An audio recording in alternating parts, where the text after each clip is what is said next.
What a fight. Firstly, we gotta say, Sean O'Malley did so much better than anybody anticipated. He actually hurt Petr Yan in the fight. He got up from almost every single takedown. Did very well against Yan, who was the #1 contender of the bantamweight division, but it came with a controversial decision. A lot of people believe that there's no way O'Malley won that fight. He won the 3rd round, but nothing else. And let's look at it, man. We'll see, was Petr Yan actually robbed? Was it a good decision? What rounds could have Sean O'Malley won? Well, the 2nd round 100% goes to Petr Yan. He got the knockdown, he landed the most damaging shots, and then Sean O'Malley for sure won the 3rd round because he landed the most damaging shots of that round. It was clear. There wasn't really much dispute or disagreements in this. A lot of people talk about control in wrestling from Petr Yan, but as you know from the judging criteria, it really doesn't mean much. You have to really do damage or have some kind of dominant grappling scenario for it to really count. For an example, the way Aljamain Sterling was able to get TJ Dillashaw's back, that is effective grappling. So, as we know from the judging criteria, damage trumps all, and how do they define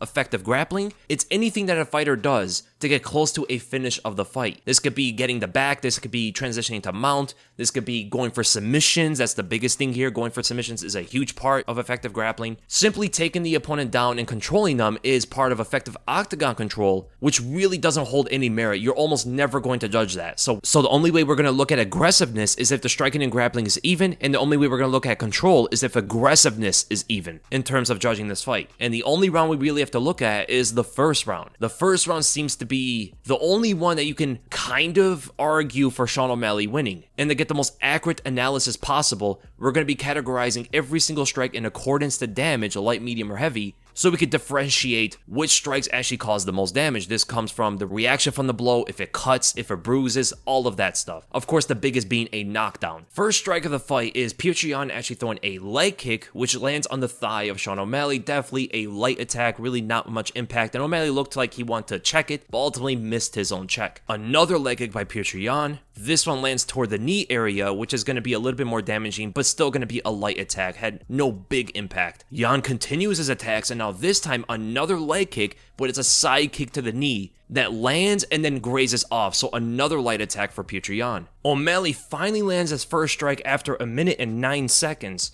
and he lands a pretty good left straight. He didn't follow through all the way with it because Petr Yan had a post on him, but ultimately lands at the end of the punch. No real big impact here. Yan lands a grazing body kick, slaps at the end of it. O'Malley did a really good job of moving with the kick. Leg kick from Sean O'Malley, followed by a light jab, and then Petr Yan lands another light strike of his own. A leg kick, but this one lands on the hamstring. And here we finally get to the first big strike of the fight. O'Malley lands a big right overhand as Petr Yan is moving away, which is going to decrease the impact of the blow, but it still lands pretty good. This is the biggest shot of the round so far. You see a bit of a reaction from Petr Yan after he gets hit. Another body kick from Petr Yan lands, and then O'Malley returns with another side kick to the knee, but this one just grazes. And then we go to the second medium strike of the whole round. Sean O'Malley lands another right straight through Petr Yan's guard that stumbles him a little bit backwards. Then Yan tries to trap O'Malley against the cage, catching him with the body kick as O'Malley's moving away from it, decreasing the impact of the blow. Really doesn't have much of an effect on O'Malley. O'Malley stays on the outside, using his reach, lands 2 jabs, and then Petr Yan returns with a big leg kick of his own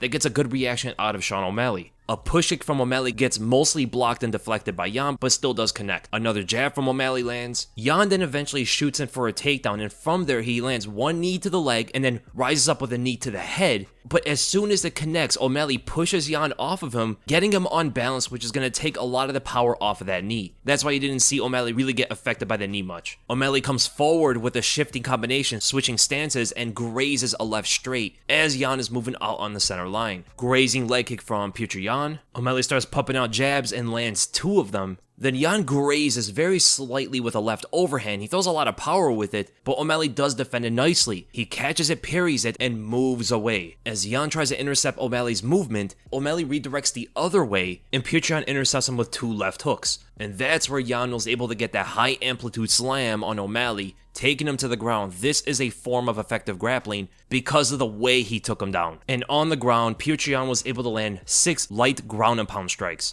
And then as O'Malley was able to get up, which he did over and over again in the fight, whenever he got taken to the ground, he had a good ability to stand back up. He grazed Petr Yan with the right straight down the center through the guard. Big leg kick from Petr Yan. This one is definitely a heavier one. We're going to categorize this one as a medium attack. Had a big impact, and O'Malley did not show a good reaction to it. As Petr Yan puts up a tight guard, O'Malley starts unloading with a combination. All light strikes. He's not really putting much power into these, but he does land 4 of them. He lands 3 good jabs and 1 right hook around the guard. They both land jabs on each other, but O'Malley adds on another jab afterward. And the last thing in the round was O'Malley actually getting Petr Yan's back for a moment after shooting a takedown, and that ultimately ends the first round. So by tallying up all the strikes, it was almost even. 22-20 in total. Petr Yan edges him in that area. 2 more light strikes for Petr Yan. They have the same medium. So in that sense, it's pretty even in terms of the strikes that they landed on each other. So we ultimately might have to go to the grappling scenarios of the round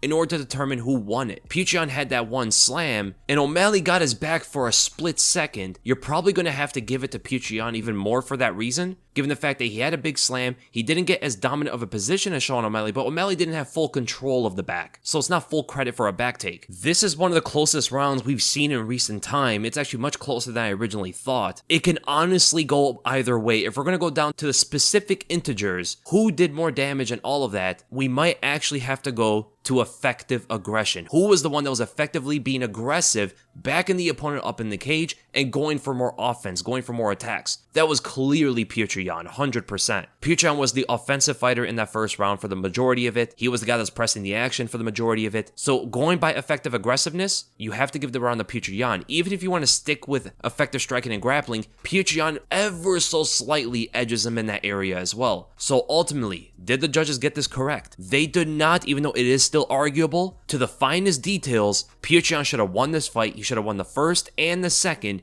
ultimately winning a 29-28 scorecard. And because of this, he lost to the number 11 ranked fighter, which means he might drop down considerably in the rankings. From number 1 to I don't even know where he's gonna go, because this is one of the biggest losses to a lower contender we've ever seen. And O'Malley's definitely going to rise up and may even get a title shot given how famous he is. So it was a big loss to Petr Yan regardless, even if it is a close fight. It should not have been close. He's fighting the number 11 guy. He was a big favorite going into it. The fight being close by itself is not a good look on Yan at all. And at the same time, we do have to give a lot of credit to Sean O'Malley for making the fight that close. It wasn't because Yan is worse than we thought or anything. It's because Sean O'Malley's much better than anybody thought. This is like the same kind of narrative of Song Yadong when he went up against Corey Sandhagen and made the fight very competitive. These younger guys coming up, they're much better than people realize. They're learning really quickly, and especially the ones that are super athletic like O'Malley and Yadong, they're able to rise at a much quicker pace. And now, O'Malley's most likely going to be in the top 5, which brings him even closer to a potential Chito Vera rematch, who's also in the top 5, and these two guys are running for a title shot. So this rivalry seems to not be over, whether they fight for a belt one day or whether they fight next. Whatever happens here, O'Malley's future is really bright. So I'm very curious to see who's going to get the next title shot, what's going to happen with O'Malley, what's going to happen with Petr Yan, and I'll see you guys in the next video.